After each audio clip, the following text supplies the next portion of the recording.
En espérant que vous portez à merveille, aujourd'hui ce sont des gâteaux avec de la confiture d'abricot enrobée de noix de coco appelée Richbond, qui désigne moelleux. Un gâteau simple, facile, économique à réaliser. Mais il y a 2-3 techniques pour obtenir le moelleux. Je vous donne toutes les astuces, restez jusqu'à la fin de la vidéo pour les réussir. Pour cette recette, avec 4 œufs, il faudra mettre 250 g de sucre. Moi, j'ai réduit le sucre à 200 g. Vous pouvez réduire jusqu'à 150 g de sucre. Je mettrai les ingrédients dans le premier commentaire. Fouettez les œufs, le sucre, l'huile, sel, vanille. Ajoutez 650 g de farine environ avec 14 g de levure chimique.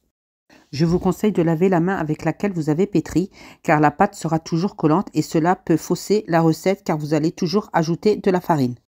Voici la texture à obtenir, très peu collante. Pour la farine, souvent on dit que les farines diffèrent, certes, c'est vrai, mais c'est surtout les œufs. Les miens sont de gros calibre, j'ai eu besoin de 650 g de farine. Mais si vous avez des œufs moins gros, vous aurez besoin de moins de farine.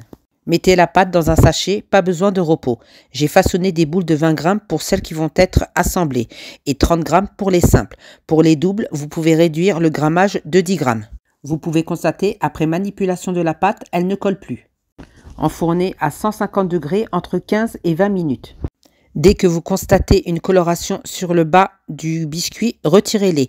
Le dessus reste blanc. Faudra ouvrir le four pour basculer le biscuit et vérifier la cuisson. J'ai utilisé cette confiture pour assembler les biscuits. Et pour l'enrobage, j'ai utilisé cette confiture. C'est une confiture liquide sans fruits. Il faudra chauffer la confiture. C'est cette astuce qui va rendre le biscuit moelleux. La confiture chaude et le biscuit froid.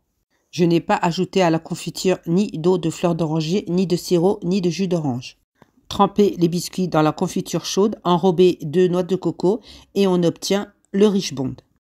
Le Richbond est très facile à réaliser à partir du moment que vous avez les 2 petites astuces, à savoir la cuisson, pas plus de 160 degrés, dès l'apparition d'une légère coloration, retirez-les.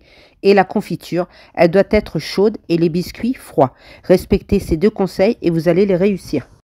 Si vous avez des questions, n'hésitez pas à me solliciter, que ce soit en commentaire ou en message privé. Comme je vous l'ai dit, vous pouvez réduire le grammage de 10 g au lieu de 20 g comme les boules que j'ai faites.